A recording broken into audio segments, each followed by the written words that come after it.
नमस्कार दोस्तों, मेरे पामिस्ट्री चैनल में आप लोगों का स्वागत है। और आज ये पाम आया है 35 ईयर्स एक यंग मैन के, जो विदेश में रहते हैं और वहाँ पे जॉब करते हैं। पहले उन्होंने बिज़नेस भी किया था, तो बिज़नेस जॉब ये सब कुछ लेके ही इनके कैरियर है। इनके कोई पर्टिकुलर स्पेसिफिक कैरियर नहीं है कि उसके बारे में हम लोग डिस्कस करें। जॉब भी करेंगे, आगे चल के बिज़नेस भी कर पाएंगे, वो सब कुछ ही हम लोग देखेंगे इस पाम से। लेकिन पहले पाम की खासियत देख लेते हैं। इस पाम की 3 मेन खासियत है जो इनको अल्टीमेट एक बहुत बड़ी सक्सेसफुल इंसान ज़रूर बनाएगी। क्यों, क्या क्या चीज़ है वो? पहले तो पाम, ओवरऑल पाम को देखिए। एक तो पाम काफ़ी बड़ी है, तो पाम काफ़ी बड़ी मतलब ऐसे लोग बहुत ज़्यादा मेहनती होते हैं, लॉन्ग टाइम तक मेहनत कर सकते हैं। थकावट ऐसे लोगों में आती ही नहीं है। लंबे समय तक, एक एक दिन में 18-20 घंटे भी ये लोग इजीली काम करते पाते हैं। पहली पॉजिटिव चीज़। पाम की शेप को देखेंगे तो ना ही ये रेक्टेंगुलर शेप को दिखेगी, ना ही बिल्कुल स्क्वायर शेप की दिखेगी। तो बैलेंस पाम है। तो ऐसे लोग फिजिकल मेहनत भी अच्छी तरह से कर पाते हैं, मैनेजरियल काम भी अच्छी तरह से कर पाएंगे, बैठे बैठे काम भी अच्छी तरह से, सब कुछ बैलेंस बना के काम कर पाएगी। पाम में मांस अच्छी है और पाम सख्त है। बड़ी पाम हो और सख्त पाम हो तो ठीक होती है, बड़ी पाम होना और सख्त पाम होना नेगेटिव हो जाती है। तो बड़ी पाम सख्त, हार्ड स्किन जो होती है ये सारे पाम में, ये देखने को भी पता चल रही है कि ये सख्त है, तो ये भी काफ़ी पॉजिटिव है। तो ये सारी चीज़ इनके पाम में पॉजिटिव हमें दिख रही है। Shape neither square neither rectangular shape, बढ़िया शेप में। दूसरी, पाम में मांस बहुत अच्छी है, पाम की साइज़ काफ़ी बड़ी है। ये सब कुछ मिला के दिख रही है कि ये इंसान मेहनती बहुत ज़्यादा होंगे और मेहनत से ही अपने सक्सेस को अचीव ज़रूर करेंगे। दूसरी क्या पॉजिटिव है, ऐसे पाम में हम लोग देखते हैं कि थंब थोड़ी छोटी होती है और नॉर्मल है। थोड़ी सी छोटी थंब भी हो जाए तो ऐसे लोग सक्सेस अचीव कर लेते हैं ऐसे पाम में, बड़ी सी पाम हो अगर। लेकिन इस पाम में देखेंगे तो थंब काफ़ी लंबी दिखेगी आपको। तो ये एक एक्स्ट्रा एडवांटेज आ गई इनके पाम में कि इनके थंब भी काफ़ी लंबी है। लंबी थंब होने के कारण इनके पास बेहतरीन मैनेजमेंट स्किल रहेगी। ये दूसरों से बहुत अच्छी तरह से काम करवा पाएंगे। इन्फ्लुएंस भी बहुत अच्छी तरह से लोगों को कर पाएंगे, चाहे ये इनके बॉस हो या इनके कॉलीग हो या फिर इनके अंडर काम कर रहे हो। सभी इनसे इम्प्रेस ज़रूर रहेगा, इनके काम में, इनके बातों से, सभी से इनसे लोग इम्प्रेस हमेशा रहेगा। ये एक पॉजिटिव चीज़ है। स्ट्रॉन्ग लीडरशिप क्वालिटी रहेगी बड़ी थंब होने के कारण, और लॉजिक पार्ट थोड़ी ज़्यादा लंबी होने के कारण स्ट्रॉन्ग लीडरशिप क्वालिटी भी रहेगी। ऐसे लोगों को अक्सर, चाहे इनका बॉस भी क्यों ना हो, ज़रूर पूछते हैं उनके काम के बारे में कि वो काम कैसा हुआ। इनसे सजेशन ज़रूर लेंगे लोग। तो इस तरीके का स्ट्रॉन्ग इंडिकेशन इनके थंब में हमें देखने को मिल रही है। विल पावर भी छोटी नहीं है, विल पावर भी काफ़ी स्ट्रॉन्ग है। तो खुद एग्जीक्यूशन की बात आए वो भी कर पाएंगे, खुद मेहनत की बात आए वो भी ये अच्छी तरह से कर पाएंगे। चलते हैं और क्या क्या चीज़ है। इंडेक्स फिंगर देखेंगे तो ये भी क्रॉक है, लीडरशिप क्वालिटी अच्छी रहती है। सन की फिंगर थोड़ी हल्की लंबी है, इंडेक्स फिंगर के कंपैरिजन में थोड़ी रिस्की नेचर के होते हैं। थोड़ा रिस्क लेना ऐसे लोग पसंद करते हैं, फाइनेंशियल रिस्क लेना ऐसे लोग थोड़ा पसंद करते हैं। तो उसके कारण कभी कभी ऐसे लोगों को नुकसान भी हो जाती है, तो वो थोड़ा आप संभाल के लीजिएगा रिस्क जो सारे होती है इन फ्यूचर में। अभी हम लोग थोड़ी आपकी पाम की क्लोजअप पिक्चर देखेंगे और वहाँ से हम लोग बाकी सारी चीज़ों की एनालिसिस करेंगे। माउंट की एनालिसिस हम लोग बाद में करेंगे, पहले हम लोग इस पाम की लाइंस की एनालिसिस कर लेते हैं। तो पहले तो है सिमियन लाइन। सिमियन लाइन का मतलब क्या है इस पाम में जो है हमें देखने को मिल रही है। सिमियन लाइन का मतलब थियोरेटिकल मीनिंग है कि जब आपकी माइंड लाइन और लाइफ लाइन अलग ना हो, दोनों ही लाइन एक ही लाइन बन के जाए, तब इसे सिमियन लाइन कहते हैं। सिमियन लाइन वाले लोग कैसे होते हैं? 100% प्रैक्टिकल होते हैं। क्यों? क्योंकि इनके हार्ट लाइन जो है वो माइंड लाइन से आके टोटली मिल जाती है। मतलब हार्ट लाइन जो है वो कम्प्लीटली सरेंडर कर देती है माइंड लाइन के ऊपर। तो इनके हार्ट कोई इंडिपेंडेंट डिसीजन नहीं ले पाती है। तो इनके जो भी सारे डिसीजन होगी ज़िंदगी में, चाहे वो छोटी हो या बड़ी, कैरियर से जुड़ी हुई हो या फैमिली से जुड़ी हुई हो, ये सारे प्रैक्टिकल होंगे। जो भी डिसीजन होंगे वो सारे प्रैक्टिकल होंगे और ये प्रैक्टिकली उसे सोच के ही लेंगे।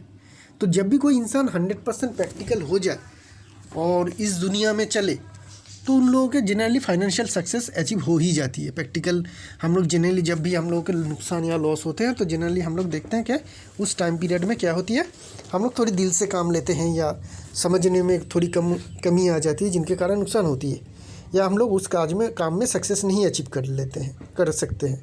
तो इनके माइंड लाइन इस तरीके से होने, सिमियन लाइन होने के कारण ये 100% प्रैक्टिकल रहेगा, दिमाग से हमेशा काम लेगा तो अल्टीमेटली सक्सेस भी होगी। सिमियन लाइन की और भी क्वालिटीज़ होती है, चाहे ऐसे लोग और कितने भी कम पैसे कमाएं लेकिन इसे वो जोड़ ज़रूर सकते हैं, उससे एसेट दूसरे लोगों से ज़्यादा बनाते हैं। इसीलिए ऐसे लोग अक्सर छोटे काम करते हुए भी काफ़ी अमीर बन जाते हैं, क्योंकि सेविंग्स की प्लानिंग बहुत अच्छी तरह से करते हैं, कैसे पैसे को आगे बढ़ाया जा सकता है, उस तरीके का सोच भी इन लोगों में काफ़ी अच्छी रहती है, उस तरीके का काम भी करती है। तो ये प्रैक्टिकल सोच होने के कारण ऐसे लोग अमीर भी अच्छी बनते हैं, और अपर अमाउंट की जगह भी बहुत ज़्यादा मिल जाती है, क्योंकि हॉटलाइन ना होने के कारण ये जो जगह है कॉमनली बहुत अच्छी मिल जाती है, जिनके कारण ऐसे लोग काफ़ी अमीर बन जाते हैं। दूसरी, इनके सिमियन लाइन में और एक खासियत है कि इनके सिमियन लाइन में कोई भी प्रॉब्लम नहीं है। बहुत सारे सिमियन लाइन तो आते हैं, लेकिन वो जब भी हार्ट लाइन आपके माइंड लाइन से आके मिलती है, वहाँ पे बहुत सारे डिस्टर्बेंस हम लोगों को देखने को मिलती है। बहुत सारे लाइनों में, सिमियन लाइनों में क्या होती है, वो चेननुमा फॉर्मेशन हो जाती है, कहीं पे टूट जाती है, कुछ डिस्टर्बेंस आ जाती है, कहीं पे लाइन की कुछ ब्रांचेस निकल के दूसरी तरह से चले जाते हैं, हार्ट लाइन की कुछ अंश इस तरीके से बाहर की तरफ रह जाती है, माइंड लाइन की कुछ अंश इस तरीके से बाहर की तरफ रह जाती है। लेकिन इस पाम में वैसा कुछ नहीं है, इस पाम में वैसा कुछ नहीं है। ये लाइन एकदम बिना टूटे हुए, कोई भी बिना डिस्टर्बेंस के एकदम कंप्लीट है। तो ये जो सिमियन लाइन है, ये इनको 100% सिमियन क्वालिटी के बनाते हैं। सिमियन लाइन का रिज़ल्ट ये बहुत अच्छी तरह से बना पाएंगे। लाइफ लाइन को देखेंगे, लाइफ लाइन भी काफ़ी अच्छी है, बिना कोई प्रॉब्लम के ये लाइफ लाइन बिल्कुल राउंड शेप में चल रही है, जिनके कारण इनमें इम्यूनिटी पावर और एनर्जी लेवल काफ़ी हाई रहेगा। हमेशा छोटी मोटी डिजीज़ ऐसे लोगों को आती नहीं है, होती भी नहीं है। ये सभी से ऐसे लोग बहुत अच्छे से लड़ पाते हैं, क्योंकि इन लोगों की इम्यून पावर जो होती है काफ़ी स्ट्रॉन्ग रहती है। साथ में मार्सलाइन भी है, एक्स्ट्रा प्रोटेक्शन है, ज़रूरत नहीं पड़ेगी इस पाम में मार्सलाइन की, फिर भी है तो एक्स्ट्रा प्रोटेक्शन है। अगर हम लोग देखें, अगर इस लाइन को देखें कि यहाँ से एक लाइन निकल रही है और ये फेथ लाइन से मिल भी रही है, ये एक स्ट्रॉन्ग इंडिकेशन है कि ऐसे लोगों को सक्सेस बहुत ज़्यादा मिलती है। जब भी आपकी लाइफ लाइन से कोई ब्रांच निकले या फेथ लाइन ही निकले और मेन फेथ लाइन में जाके वो मिल जाए, तो ऐसे लोग मानिए एक राजयोग है और ऐसे लोगों को बड़ी सक्सेस मिलती है। तो ये कंडीशन भी इनके पाम में बन रही है। इसकी कोई एज नहीं रहती है, लेकिन असेंडिंग के लाइन के हिसाब से अगर हम लोग देखें तो करीब लेट हो जाएगी। 44 के करीब इनके ज़िंदगी में एक बड़ी सक्सेस ज़रूर अचीव होगी। उस टाइम पीरियड में ये इधर कोई बड़ी बिजनेस करेंगे या बड़ी अपॉर्चुनिटी मिलेगी ज़िंदगी में, या अपने लिए कोई बड़ा एसेट बनाए, किसी भी तरीके का जो भी उस टाइम पीरियड में इनकी मन की इच्छा ज़्यादा रहेगी और उस टाइम पीरियड में कंप्लीट हो जाएगी। तो ये तो हो गई इनके ओवरऑल एक लुक इनके पाम के एनालिसिस में। अभी हम लोग देखेंगे थोड़ी इनके फेथ लाइन को और इनके लाइफ को समझने की कोशिश करेंगे। तो इनके अगर पाम को अगर हम लोग देखें और फेथ लाइन की एज कैलकुलेशन करें, तो हम लोग को पता चलेगा कि इनके फेथ लाइन काफ़ी लेट शुरू हो रही है। करीब ये जो लाइन कटती है ये 35, तो 35 से इनके फेथ लाइन शुरू हो रही है। उसी एज के करीब 35-36 होगी, जहाँ पे ये असेंडिंग लाइन आके फेथ लाइन में मिल भी रही है। पहले मैं ड्रॉ कर लेता हूँ सारे कंडीशन, उसके बाद हम लोग एनालिसिस में जाएंगे। तो 35 से इनकी फेथ लाइन शुरू हो रही है और पहले से कुछ नहीं है। तो अगर फेथ लाइन ना होता तो कुछ इंडिकेशन ने कुछ ख़राब या अच्छी नहीं हो पाती। जिस तरीके से ये मेहनत करते हो उस हिसाब से मिल जाते हैं इनके। लेकिन अगर लेट शुरुआत होती है फेथ लाइन की तो क्या होती है, तो हमेशा मैं वही बताता हूँ, इनके लिए भी एप्लीकेबल रहेगा कि बिना फेथ लाइन के टाइम में आप चाहे कितना भी कमाओ, उसे जेब खर्चा ही समझो। क्यों? क्योंकि वो पैसा आपके पास रहता नहीं है। तो इन्होंने जब फ़ोन किया था, इन्होंने कहा मुझे कि दादा मैंने पहले दोनों हाथ से पैसे कमाए, खूब पैसे कमाए, लेकिन रख नहीं पाया। एक बिज़नेस किया था किसी दोस्त के साथ, वो भी मुझसे धोखा दे दिया। बिज़नेस तो अच्छा चल रहा था लेकिन मैं उसमें धोखा मिल गया और उसके कारण मुझे बहुत ज़्यादा नुकसान हो गया। चाहे सिचुएशन कैसी भी हो, हालात एक इंसान के अलग होते हैं, सिचुएशन अलग होते हैं, हर एक इंसान की स्टोरी अलग होती है, कहानी अलग होती है, लेकिन रिजल्ट अक्सर हम लोग यही मिलते हुए देखते हैं। जब तक के फेथ लाइन ना हो तब तक का किया गया हुआ इनकम अक्सर रहता नहीं है। मैक्सिमम हम लोग देखते हैं कि 80-90% उस इनकम की चली ही जाती है। तो इनके भी सिचुएशन, प्रेजेंट सिचुएशन ऐसे ही है। जहाँ से इन्होंने जो भी इनकम किया था, दोनों हाथ से इनकम किया करना काफ़ी अच्छी रही, मतलब अच्छी इंडिकेशन उन्होंने दी थी कि उन्होंने काफ़ी पैसे कमाए थे, लेकिन रख नहीं पाए। क्यों? क्योंकि उस टाइम पीरियड में आपकी इस एरिया में फेथ लाइन नहीं थी। तो फेथ लाइन नहीं है तो अब चाहे कितना भी इनकम करो, रख नहीं पाओगे। हाँ, अगर किसी दूसरे के नाम पे अगर रख देते, कोई रिलेटिव के नाम पे, तो शायद रहता, लेकिन खुद के नाम पे तो रहता नहीं है। 90% 80% उसकी चली ही जाती है, कुछ तो रह ही जाता है, वो अलग बात है, लेकिन रहता नहीं है। तो अभी क्या, ये सब तो हो रही थी, अभी क्या, अभी आपकी एज में 35 जो आपकी प्रेजेंट एज है, उस एज से आपकी फेथ लाइन शुरू हो रही है। ये वाली कैसी शुरू हो रही है? काफ़ी स्ट्रॉन्ग शुरू हो रही है, काफ़ी स्ट्रॉन्ग शुरू हो रही है प्रेजेंट एज में ही आपकी फेथ लाइन में। तो इसी एज में 35 के करीब ही, शायद 36 तक चली भी जाए, लेकिन जाएगा नहीं शायद। लेकिन 35 और 36 कंप्लीट होने के बीच में जो ये 1 साल पीरियड है, इसी में आपको बड़ी सक्सेस की इंडिकेशन या शुरुआत ज़रूर हो जाएगी। वो क्या हो सकती है? कोई बड़ी अपॉर्चुनिटी आपके आएगी, आपको एक बड़ी अपॉर्चुनिटी मिल जाएगी, बिजनेस अपॉर्चुनिटी हो सकती है, बहुत बढ़िया कोई जॉब हो सकती है, चाहे कुछ भी हो। स्टोरी अलग होगी, हर एक इंसान की अलग होती है, मैं यही कहता हूँ। स्टोरी तो मैं नहीं बता पाऊँगा, लेकिन इसी एज के करीब आपकी सक्सेस की शुरुआत हो जाएगी और बहुत बड़ी सक्सेस होगी, क्योंकि आपकी सक्सेस की जो इंडिकेशन है बहुत बड़ी है। आपकी पाम की, आपकी थंब की, सिमियन लाइन की, ये सब की इंडिकेशन जोड़ दे तो ये सक्सेस बहुत ही ज़्यादा बड़ी होगी। और आपकी फेथ लाइन भी अभी से साथ देना शुरू कर चुका है, तो ये सक्सेस आपकी काफ़ी बड़ी होगी और बहुत अच्छी सक्सेस मिलेगी, लंबे समय तक कंटिन्यू करेगा, कोई भी प्रॉब्लम आपकी नहीं आएगी। इस टाइम से आप समझ लीजिए कि आपके गोल्डन पीरियड शुरू हो चुका है। कभी भी मतलब किसी भी क्षण आपके पास अपॉर्चुनिटी आएगी जिसको आप एक्सेप्ट करेंगे और आपको बड़ी सक्सेस मिल जाएगी। उसके साथ उसको कंफर्म करने के लिए आपकी लाइफ लाइन की ये जो लाइन आ रही है, ये भी मिल रही है आपकी फेथ लाइन में करीब 36 के करीब। फेथ लाइन से 36 और लाइफ लाइन से 44 में निकल रही है। तो हम लोग देख रहे हैं कि 36 के करीब से जो आपकी फेथ लाइन में एक एक्स्ट्रा एनर्जी मिल रही है, ये जो लाइन असेंडिंग लाइन जा रही है, ये एक्स्ट्रा एनर्जी फ्लो कर रही है आपके पाम में, ठीक है ना। तो ये जो एनर्जी फ्लो करके ये एनर्जी किसको दे रही है? फेथ लाइन में।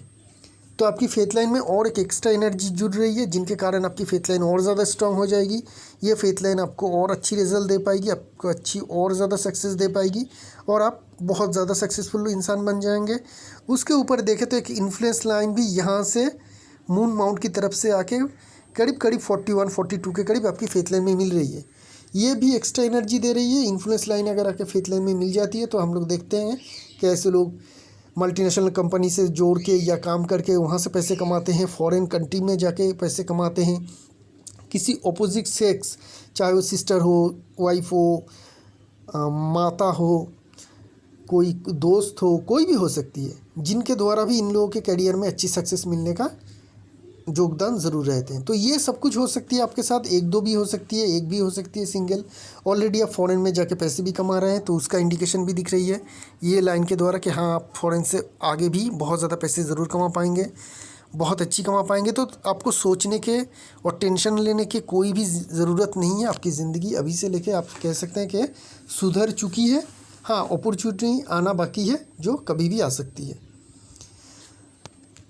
तो ये रही आपकी पाम। अभी सिमियन लाइन आ जाती है ना, तो मैं थोड़ा माउंट को एनालिसिस बहुत ज़्यादा नहीं करता हूँ। क्यों? क्योंकि ये माउंट जो होती है, अपर माउंट की एक तो जगह ज़्यादा मिल जाती है, अलग से एनालिसिस करने की ज़रूरत नहीं है। फिर भी एक बार देख लेता हूँ। मरकरी माउंट काफ़ी स्ट्रॉन्ग है, उभरा हुआ दिखेगा, बाहर की तरफ जाता हुआ मरकरी माउंट, ये जो बाहर की तरफ जा रही है इस तरीके से, बाहर की तरफ ये अंडे जैसे शेप बना रही है, उभार बना रही है, ये दिखा रही है कि आपके मरकरी माउंट काफ़ी स्ट्रॉन्ग है। आगे चल के बिजनेस ही कीजिएगा। और सिमियन लाइन वालों को ऐसे ही मैं जॉब करने से मना करता हूँ, क्योंकि आप में अपॉर्चुनिटीज़ बहुत रहती है, आप में क्वालिटीज़ बहुत ही ज़्यादा हाई रहते हैं। तो बेकार है जॉब करके दूसरे के क्या देना, क्यों अपने जो सारे क्वालिटीज़ है उसको दूसरों को लाभ देना, खुद के लाभ के लिए करिए। तो बिज़नेस करिएगा, बिज़नेस में ही आपको ज़्यादा सक्सेस मिलेगा। जब तक बिज़नेस का अपॉर्चुनिटी ना मिले, बढ़िया अपॉर्चुनिटी ना मिले, तो तब तक आप जॉब ज़रूर कीजिएगा। सन माउंट ठीक ठाक है, सन लाइन भी दिख रही है, ज़रूरत नहीं थी फिर भी सन लाइन है, तो ये और एक स्ट्रॉन्ग इंडिकेशन है। 42 के बाद से आपकी ये सन लाइन एक्टिव होगी, वहाँ से आपको काफ़ी अच्छी सक्सेस और फेम ज़रूर मिल पाएगी। सैटर्न में खड़ी लाइन दिख रही है, धन की कमी नहीं होगी, धन हमेशा आपके पास रहेगा, कोई भी प्रॉब्लम नहीं है, धन रेखा है। ये लाइन आ जाती है जब भी हम लोग सिमियन लाइन को एनालिसिस करते हैं, इस तरीके का लाइन आ जाती है जिसका कोई स्पेसिफिक रिज़ल्ट नहीं मिलती है। मतलब ये एक लाइन तो होती है काफ़ी डीप और स्ट्रॉन्ग, लेकिन कुछ रिज़ल्ट हम देखने को नहीं मिलती है। शायद सिमियन लाइन से जोड़ के ही कुछ रिज़ल्ट होती है पॉजिटिव, जो हम लोग सिमियन लाइन के एनालिसिस में बता चुका हूँ। तो इस लाइन को छोड़ देते हैं। जुपिटर माउंट, सैटर्न माउंट दबी होनी चाहिए, दबी है, ठीक ठाक है। सैटर्न माउंट में भी कोई प्रॉब्लम नहीं है। जुपिटर माउंट थोड़ा इस तरीके से जगह थोड़ी हल्की सी कम मिल रही बाकी माउंट के कंपैरिजन में, और यहाँ पे हल्की सी दबी होने के कारण थोड़ी रिलेशनशिप में इश्यूज़ रहेगा। देखिए, आप फॉरेन कंट्री में रहते हैं और अगर आपकी वाइफ अपने देश में रहते हैं, आपके खुद के देश में रहते हैं, तो आपसे उनकी प्रैक्टिकल एक दूरी बन जाती है। तो ये साइन हो सकती है कि उस चीज़ का वही रिफ्लेक्ट कर रही हो। प्रैक्टिकल में मैं अगर कहूँ कि आपके रिलेशनशिप में डिस्टर्बेंस है और बेसिकली एक्चुअली आपके पास वो है नहीं, रिलेशनशिप बहुत ही अच्छी है, तो ये लाइन ये तब ये कॉन्ट्राडिक्टा हो जाएगी और आप कहेंगे जी ऐसा तो नहीं है। लेकिन इस बात को भी थोड़ा समझना है कि आप फॉरेन में रहते हैं, तो आपकी वाइफ के साथ अगर आपकी वाइफ अगर आपसे दूर रहते हैं तो एक प्रैक्टिकल एक डिफरेंस बन जाती है, जो इस तरीके का डिस्टर्बेंस का भी वो भी रिज़ल्ट देती है। मतलब ये डिस्टर्बेंस उसी से हम लोग निकल भी पाते हैं। इस तरीके का डिस्टर्बेंस अक्सर हो जाते हैं। जो लोग आर्मी में काम करते हैं, सालों सालों अपने घर से बाहर रहते हैं, जो लोग फॉरेन में अकेले जाके जो काम करते हैं, उन लोगों के पाम में भी इस तरीके का डिस्टर्बेंस की, रिलेशनशिप डिस्टर्बेंस की इंडिकेशन देखने को मिलती है, लेकिन प्रैक्टिकली वो डिस्टर्बेंस होती नहीं है। तो ऐसा भी हो सकती है। मार्स माउंट स्ट्रॉन्ग है, काफ़ी बड़ी है, फील्ड में काम आप बेहतर तरीके से कर पाएंगे, आप में एनर्जी लेवल और इम्यून पावर काफ़ी हाई रहेगा। रियल एस्टेट से जुड़ के भी कामकाज कर सकते हैं, उसमें भी आपको सक्सेस ज़रूर मिल पाएगी। Venus mount strong Venus mount है, लग्जरी लाइन बिल्कुल नहीं है। आप चाहे कितने भी पैसे कमा लो, लग्जरी लाइफ बहुत ज़्यादा लीड नहीं करोगे, क्योंकि आपकी प्रैक्टिकल लाइफ ही रहेगा ज़्यादा। छोटी मोटी एक दो हल्की हल्की लाइन निकल रही है, वो बहुत ज़्यादा लग्जरी नहीं देगी। तो आप लग्जरी लाइफ में बिलीव नहीं करते हैं, बहुत ज़्यादा प्रैक्टिकल है। खड़ी लाइन भी भरमार है, मेहनत के हिसाब से रिजल्ट मिल पाएगी। मून माउंट आपकी स्ट्रॉन्ग दिख रही है। और केतु माउंट में अगर हम लोग देखें तो यहाँ पे लाइफ लाइन की एंड में फिश की फॉर्मेशन भी बन रही है। तो ये फॉर्मेशन दिखा रही कि बुढ़ापा आपकी काफ़ी अच्छी जाएगी, वहाँ पे आपके पैसे की कमी नहीं होगी, हेल्थ में प्रॉब्लम नहीं रहेगी, और आप काफ़ी सुकून भरी लाइफ भी लीड कर पाएंगे। मून माउंट ठीक ठाक है, मून माउंट आपके बहुत ज़्यादा स्ट्रॉन्ग नहीं है, ठीक ठाक है। तो जिनके कारण पानी से घिरे हुए देश में मत जाइएगा, ठीक है ना, थोड़ा रेगिस्तान वाले कंट्री में जाइएगा, वहाँ पे आपको सक्सेस ज़्यादा मिलेगा। बेसिकली आप उस तरीके का कंट्री में ही प्रेजेंट है तो उसी तरीके का कंट्री में ही रहिएगा जहाँ पे पानी वगैरह थोड़ी कम मिलती हो, क्योंकि मून अगर ज़्यादा स्ट्रांग होता तो पानी से घिरी हुई देश में जाने के बाद आपको सक्सेस मिलती, लेकिन मून आपके पाम के हिसाब से उतनी ज़्यादा स्ट्रांग नहीं है। तो आपको जो पानी जगह पे जहाँ पे कम मिलती है, जो सारे कंट्रीज़ है मिडिल ईस्ट के कंट्रीज़ है, वहाँ पे ही आपको ज़्यादा सक्सेस मिलेगा। तो उसी को अभी पे प्रैक्टिकली वो उसी तरीके का कंट्री में भी है, तो उनको उसी तरीके का कंट्री से ही सक्सेस मिल जाएगी, ज़्यादा मिलेगी। तो ये हो गई आपकी माउंट की एनालिसिस लाइन, सब कुछ हम लोग देख चुके हैं। कुछ भी सोचने की समझने की ज़रूरत नहीं है, आपके पाम बहुत ज़्यादा अच्छी है, आप बहुत ज़्यादा पैसे बहुत इजीली कमा पाएंगे। अभी तक नहीं कमा पाए, कमाए रख नहीं पाए, वो सिर्फ इस चीज़ के कारण कि आपके फेथ लाइन लेट शुरू हो रही है, और कुछ नहीं है प्रॉब्लम। आगे फेथ लाइन है तो आप ठीक ठाक कमा पाएंगे और लाइफ को एंजॉय भी कर पाएंगे। तो इसी के साथ साथ इस पाम के एनालिसिस को भी यहीं पे रखेंगे, एक नई पाम लेके बहुत जल्द आएंगे। तब तक के लिए आज्ञा दीजिए, शुक्रिया आप लोगों का।